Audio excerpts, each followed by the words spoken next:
Hello everyone, स्वागत है आप सभी का टॉपर स्ट्रेंथ चैनल में। इस वीडियो में आज हम पढ़ेंगे मल्टीमीडिया के एमसीक्यू जो कि पीजीटी कंप्यूटर साइंस में पूछे गए थे। ठीक है, साथ में उन्हें डिटेल में देखेंगे। ठीक है, कुछ चीज़ें ऐसी हैं जो हम पहले ही पढ़ चुके हैं, कुछ एक दो चीज़ें जो रह गई थी जो हमने नहीं कवर की हैं, जो भी हमने लेक्चर किए मल्टीमीडिया के, तो वो चीज़ें हम इसमें कवर कर लेंगे साथ साथ। ओके, तो शुरू करते। देखिए, फर्स्ट क्वेश्चन है विच of the following is not a type of multimedia authoring tool. इनमें से कौन सा है जो कि मल्टीमीडिया ऑथरिंग टूल का टाइप नहीं है? Time based, card based, sound based या आइकन बेस्ड। ठीक है, तो देखिए मल्टीमीडिया ऑथरिंग टूल में हमने पढ़े थे 3 टाइप होते हैं इसके। कौन कौन सा होता है? फर्स्ट होता है टाइम बेस्ड ऑथरिंग टूल। ठीक है, सेकंड होता है कार्ड बेस्ड और थर्ड होता है आइकन बेस्ड। तीनों हमने पढ़े थे। टाइम बेस्ड में टाइम लाइन थी, कार्ड बेस्ड में एक कार्ड की फॉर्म में जो थे एक स्टैक में जो है वो अरेंज किए जाते हैं। ओके, और आइकन बेस्ड था। तो 3 हमने जो है मल्टीमीडिया ऑथरिंग टूल पढ़े थे। जो इसमें से नहीं है वो है साउंड बेस्ड। ओके, तो यहाँ पे थर्ड ऑप्शन साउंड बेस्ड जो है करेक्ट हो जाएगा। नेक्स्ट देखिए, which of the following is a time based multimedia authoring tool. अब 3 टूल हमने पढ़े, हर एक में मैंने आपको अलग अलग बताया था कि कौन सा किसका टाइप होता है। ओके, तो यहाँ पे देखिए ऑप्शन दिए गए हैं रिवोल्यूशन, माइक्रोमीडिया, ऑथरवेयर, हाइपर कार्ड या फ्लैश। तो यहाँ पे इसने time based multimedia authoring tool पूछा है। तो माइक्रोमीडिया, ऑथरवेयर ये क्या है? आइकन बेस्ड है। ठीक है, हाइपर कार्ड क्या है? हाइपर कार्ड जो है ये कार्ड बेस्ड है। बचा क्या है यहाँ पे? फ्लैश या अडोब। ये तीनों क्या है? टाइम बेस्ड मल्टीमीडिया, दोनों time based multimedia authoring tool है। तो फोर्थ ऑप्शन जो है यहाँ पे सही हो जाएगा फ्लैश। नेक्स्ट देखिए, the MPEG standard is primarily A dash specification. जो MPEG होता है वो किस तरीके का होता है? यूनिकोड स्ट्रीम स्पेसिफिकेशन होता है, वर्ड स्ट्रीम होता है, बाइट स्ट्रीम होता है या बिट स्ट्रीम होता है? तो MPEG जो स्टैंडर्ड होता है वो क्या होता है? बिट स्ट्रीम होता है, बिट स्ट्रीम स्पेसिफिकेशन होता है। ठीक है, तो right answer bit stream. Okay, अगला देखिए, which of the following image type uses lossy compression. तो इमेज के फॉर्मेट हमने पढ़े थे। ठीक है, लॉसलेस कॉम्प्रेशन कौन सा होता है, लॉसी कॉम्प्रेशन कौन सा होता है, ये चीज़ें हम पढ़ चुके हैं। तो इनमें से हमें बताना है कि कौन सा टाइप है जो कि लॉसी कॉम्प्रेशन है। JPG है, GIF है, TIF है या PNG है? तो देखते हैं यहाँ पे। देखिए 5 डिफरेंट फॉर्मेट्स हम देख रहे हैं। सबसे पहले है BMP।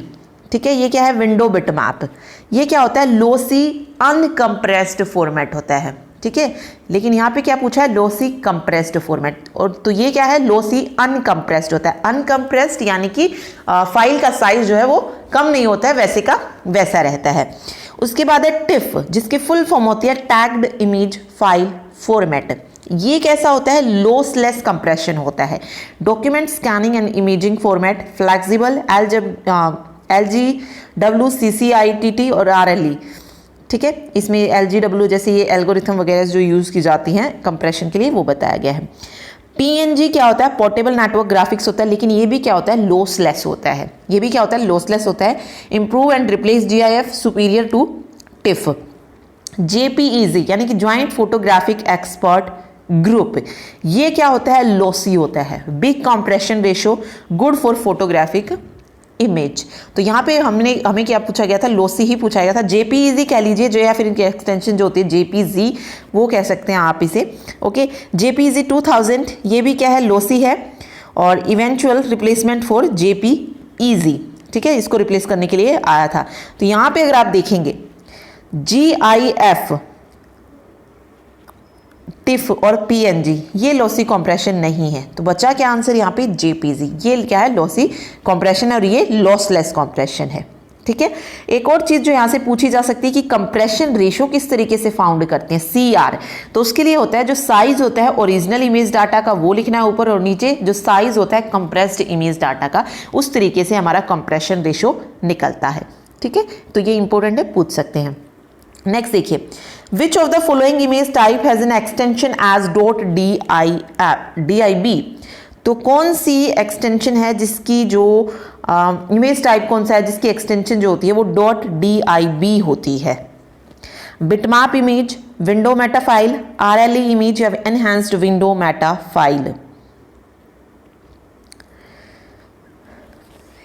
तो देखते हैं, देखिए the BMP file format, bitmap file format जो होता है उसको और किस नाम से जानते हैं? बिटमैप इमेज फाइल और डिवाइस इंडिपेंडेंट बिटमैप के नाम से भी इसको जाना जाता है।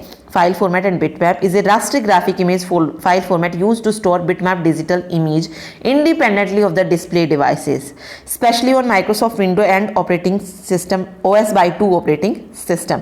तो इसी को क्या बोलते हैं? Device independent bitmap. तो DIB जो एक्सटेंशन है वो किसके लिए यूज होती है? बिटमैप इमेज के लिए यूज होती है। फिर है विंडो मेटा फाइल, यानी कि इसको हम WMF फाइल भी बोलते हैं। ओके, WMF का ही जो है पूरा नाम क्या है? विंडो मेटा फाइल है। इस इमेज फॉर्मेट को डिजाइन किया गया था 1990 में माइक्रोसॉफ्ट ने विंडो ऑपरेटिंग सिस्टम के लिए। ठीक है, ये वेक्टर ग्राफिक और रास्टर कंपोनेंट सेम जो है दोनों को ही कंटेन करता है। ठीक है, तो याद रखिए 16 बिट इमेज जो है ये फॉर्मेट होता है और इसके लिए जो एक्सटेंशन फाइल होते हैं वो .wmf होती है। उसके अलावा RLE इमेज है, तो इसकी फुल फॉर्म अगर हम देखेंगे तो रन लेंथ एनकोडेड बिटमैप होती है और इसकी जो फाइल फॉर्मेट होती है .RLE होती है। एक एनहांस्ड विंडो मेटा फाइल है .emf। ठीक है, ये इसकी एक्सटेंशन फाइल होती है। इसको भी जो है विंडो ऑपरेटिंग सिस्टम में यूज़ किया जाता है फॉर प्रिंटिंग पर्पस। तो पूछ सकते हैं कि कौन सा फाइल फॉर्मेट है, इमेज फाइल फॉर्मेट जिसे हम प्रिंटिंग पर्पस के लिए यूज़ करते हैं, तो वो enhanced window Meta file format होता है। ओके, तो यहाँ पे जो .dib पूछा गया था वो किसके लिए यूज़ होता है? बिटमैप इमेज के लिए यूज़ होता है। इसका मतलब क्या होता है? Device independent bitmap. ओके, चलिए नेक्स्ट देखते हैं। Image is known as high colour images consist of dash colour depth. तो कलर डेप्थ हमने पढ़ी थी, मैंने आपको बताया था हाई कलर इमेज किसको कहते हैं? 16 बिट्स पर पिक्सल, 1 बिट पर पिक्सल, 4 बिट या 8 बिट पर पिक्सल। 1 बिट पर पिक्सल को क्या था? Grey and black and white था, या फिर जिसे हम मोनोक्रोम इमेज भी जो है बोल सकते हैं। 8 बिट पर पिक्सल में क्या था? ग्रे स्केल इमेज बन रही थी। और हाई कलर जो इमेज आती है वो किस में आती है? 16 बिट्स पर पिक्सल में आती है। ओके, तो यहाँ पे देख लेते, देखिए 8 bit colour is used for storing image information in a computer memory और a file of an image. In this format each pixel represent 1 8 bit byte. It has 0 to 255 range of colors in which 0 is used for black, 255 for white and 127 for gray colors. 8-bit color format is also known as grayscale image. Initially it was used by the Unix operating system. तो grey scale जो किसमें बनता है? 8 bit में आता है। Black and white 1 bit में आता है।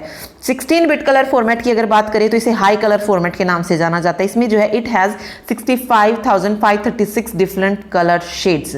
It is used in the system developed by Microsoft. 16-bit color format is further divided into 3 format. 16-bit color को भी हम further 3 उसमें divide करते हैं। RGB यानी कि red, green and blue, also known as RGB format. Okay, इसमें क्या होता है? 5 बिट्स जो होती हैं R के लिए होती है, 6 बिट्स G के लिए होती है और 5 बिट्स जो होती है ब्लू कलर के लिए होती है। ओके, 1 बिट एडिशनल बिट जो है ऐड की जाती है ग्रीन में, because in all the 3 colours green colour is soothing to eyes. तो एक बिट जो एडिशनल ऐड की जाती है वो किस में की जाती है? ग्रीन कलर में यूज़ की जाती है। तो ये याद रखिए आप। ठीक है, बाकी में कितनी होती है? 5-5 होती हैं और जो ग्रीन है उसमें 6 होती हैं। ठीक है, तो ये दिखाया गया 16 कलर्स। RGB कुछ इस तरीके से होता है। R के लिए 5 यूज़ करते हैं, 5 बिट, B के लिए 5 बिट और ग्रीन के लिए 6 कलर हम 6 बिट जो है यूज़ की जाती हैं। ओके, फिर एक 24 बिट कलर फॉर्मेट होता है, इसको ट्रू कलर फॉर्मेट बोलते हैं। उसको हाई कलर फॉर्मेट, इसको ट्रू कलर फॉर्मेट बोलते हैं। 24 bit colour format is also distributed in red, green and blue as 24 can be equally divided. लेकिन 24 बिट फॉर्मेट को हम इक्वली डिवाइड करते हैं 8 बिट में। Okay, so it distributed equally between 3 different colours like 8 bits for R, 8 bit for green और 8 bit for blue. Okay, तो इसमें ये बहुत इंपॉर्टेंट है। ये आपसे पूछ सकते हैं कि 16 बिट का जो फॉर्मेट होता है उसमें किस कलर में जो है एक एडिशनल बिट यूज़ की जाती है, तो वो ग्रीन कलर में होती है। ओके, तो ये बहुत इंपॉर्टेंट चीज़ है यहाँ पे।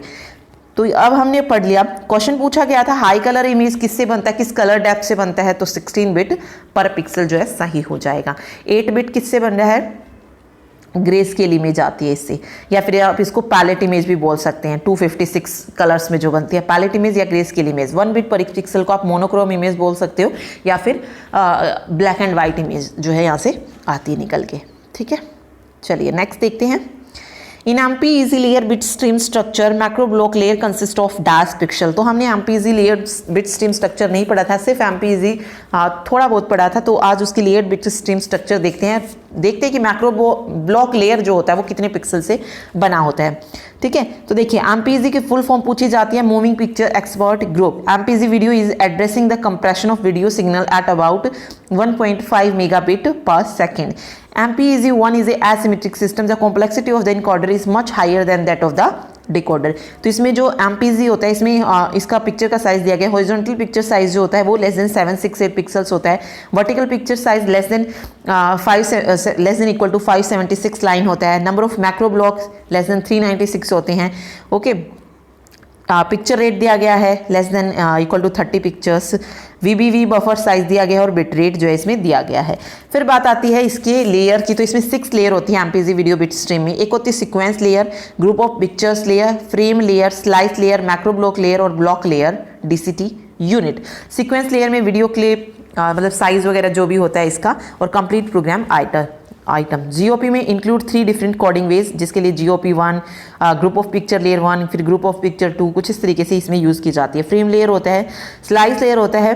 ठीक है, स्लाइस लेयर में देखते हैं कि in case the data is lost और करप्टेड। मैक्रो ब्लॉक लेयर जो होता है ये 16x16 ल्यूमिनेंस ब्लॉक होता है और ब्लॉक लेयर होता है लास्ट। तो अब इसमें माइक्रो ब्लॉक लेयर ही पूछा था कि कितने पिक्सल्स का होता है, तो 16x16 पिक्सल का ये होता है।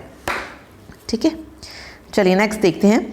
Image with colour depth of 8 bits have 256 colours and it is known as. अभी हमने पढ़ा है high colour image, true colour, palette या मोनोक्रोम इमेज।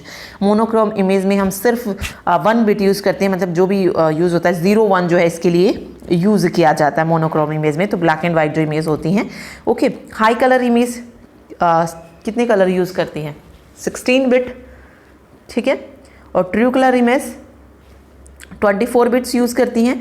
8 बिट किस में पढ़ा था हमने, 8 बिट जो था ये ग्रे स्केल इमेज या पैलेट इमेज जो होती है तो उसके लिए यूज़ की जाती है, तो थर्ड ऑप्शन यहाँ पे सही हो जाएगा, पैलेट इमेज।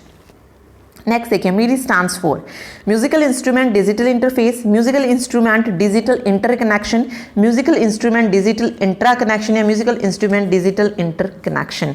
MIDI की फुल फॉर्म साउंड में हमने ये पढ़ा था, MIDI ऑडियो जो थी उसमें पढ़ा था हमने, तो MIDI क्या होता है, म्यूजिकल इंस्ट्रूमेंट डिजिटल इंटरफेस। ठीक है, तो first option musical instrument digital interface जो है यहाँ पे करेक्ट हो जाएगा। ठीक है, चलिए नेक्स्ट देखते हैं। विच of the following colour depth is not supported in .bmp image. तो ये हम पहले भी पढ़ चुके हैं, तो फिर भी मैंने लगाया हुआ है। जो .bmp इमेज है वो किस कलर डेप्थ को सपोर्ट नहीं करती है, तो देखिए बिट्स पर पिक्सल 1 बिट को भी सपोर्ट करती है, 2 बिट को भी सपोर्ट करती है, 4 बिट को सपोर्ट करती है, 8 बिट को और 16 बिट को ये सपोर्ट करती है, और साथ ही 24 बिट। ठीक है, और इसमें number of colours that can assign to a pixel ये 2⁻1 से चलते, 2⁻1 मतलब जितने बिट्स होंगे वो 2 में चले जाते हैं। ओके, अब देखिए यहाँ पे 24 बिट को भी सपोर्ट करता है .bmp इमेज, 8 बिट को भी सपोर्ट करता है और 16 बिट को भी सपोर्ट करता है, लेकिन 128 बिट को सपोर्ट नहीं करता है। तो यहाँ पे जो राइट आंसर हो जाएगा वो हो जाएगा 128 बिट। ठीक है, ओके, अगला देखिए, what is the smallest size allowable for dimension in movie properties in multimedia flash. Multimedia flash में मूवी की प्रॉपर्टीज कौन सी हैं। ओके, जो स्मॉलेस्ट साइज होता है वो पूछा गया है।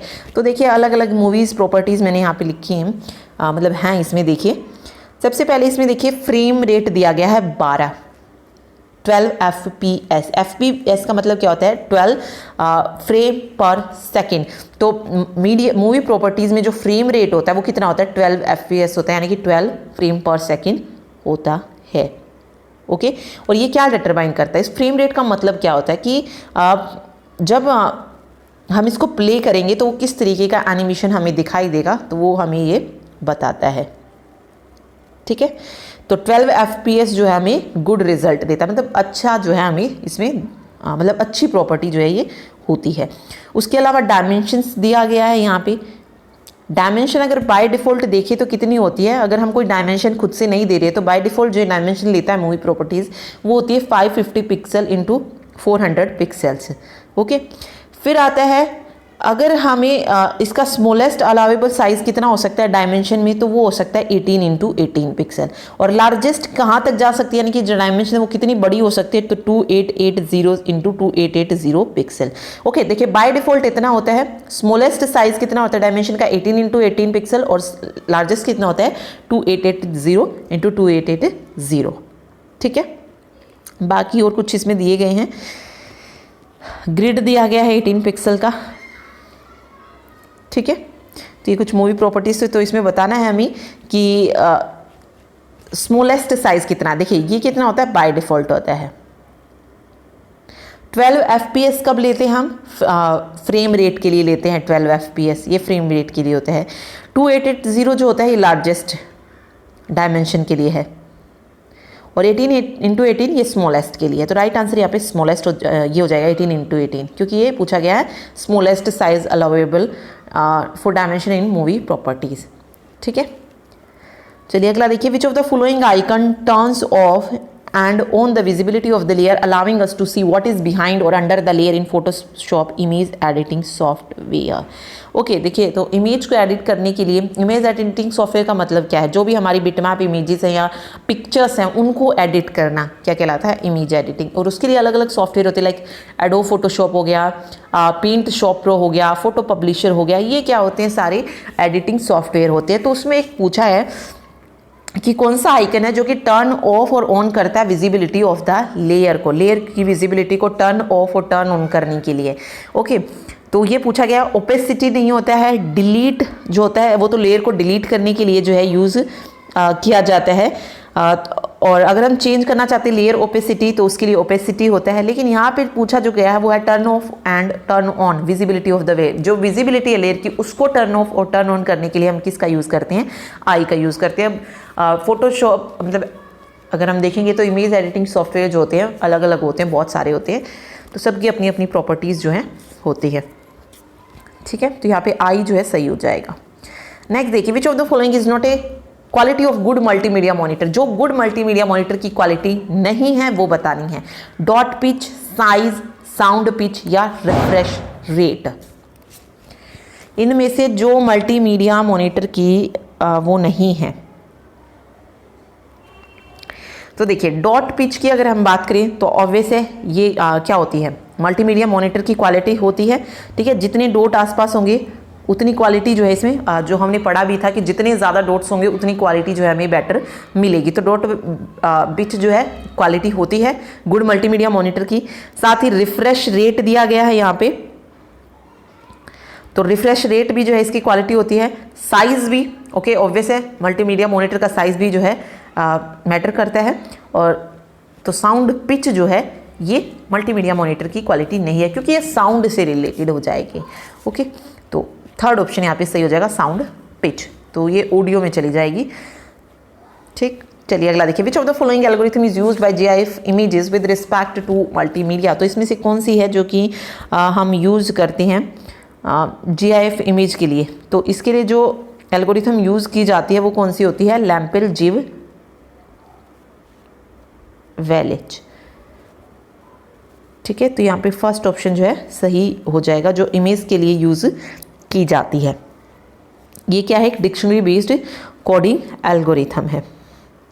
इसको LZW एल्गोरिथम भी बोला जाता है। ये क्यों यूज़ करते हैं, लॉसलेस कंप्रेशन ऑफ इमेज, उसके लिए जो है ये एल्गोरिथम यूज़ की जाती है। ठीक, चलिए अगला देखिए। Which of the following sound effect indicate ambient setting and need not to be synchronized with the picture with respect to multimedia, background, design, foley या foreground। तो इसमें पूछा गया है कि कौन सा साउंड इफेक्ट है जो इंडिकेट करता है ambient setting and need not to be synchronized with the picture, मतलब पिक्चर के साथ उन्हें सिंक्रोनाइज करने की ज़रूरत नहीं पड़ती है, तो वो है बैकग्राउंड को। ठीक है, तो डी फर्स्ट ऑप्शन बैकग्राउंड जो यहाँ पे सही हो जाएगा। अगला, विच of the following standard support coding of natural and synthetic media objects for multimedia application? MPEG 1, MPEG 2, MPEG 4 या MPEG 7? तो कौन सा स्टैंडर्ड है MPEG का जो सपोर्ट करता है नेचुरल और सिंथेटिक मीडिया ऑब्जेक्ट्स को फॉर मल्टीमीडिया एप्लीकेशन? तो वो है MPEG 4। ठीक है, थर्ड ऑप्शन जो यहाँ पे सही हो जाएगा। तो ये थे मल्टीमीडिया के क्वेश्चन जो कि एग्जाम में पूछे गए थे। आज जो हमारा मल्टीमीडिया है वो कंप्लीट हो गया है। अब जो है हम नेक्स्ट सब्जेक्ट्स देखेंगे। MS ऑफिस बचता है, तो MS ऑफिस करेंगे। एक आर्टिफिशियल इंटेलिजेंस में कुछ जो भी एक दो टॉपिक इंपॉर्टेंट बनते जो क्वेश्चन पूछे गए होंगे वो देखेंगे। ठीक है, उसके बाद जो हमारा कंप्यूटर का जो भी सिलेबस है वो कंप्लीट हो जाएगा। उसके बाद हम शुरू करेंगे जो भी क्वेश्चंस जो पूछे जाते हैं लाइक नेट के एग्ज़ाम में जो क्वेश्चंस आते हैं वो क्वेश्चंस करेंगे। मतलब फिर जो है हम इसके MCQs पे जो है फोकस करेंगे, क्योंकि एक बार अगर हमारा सिलेबस पूरा हो जाएगा तो MCQ पे हम फोकस कर सकते हैं कि किस तरीके के क्वेश्चन जो है पूछे जाएंगे। तो ज़्यादा से ज़्यादा क्वेश्चंस की जो है प्रैक्टिस करेंगे। सिर्फ 2 सब्जेक्ट्स और हैं तो उन्हें जल्दी से फिनिश करेंगे। Okay, thank you so much.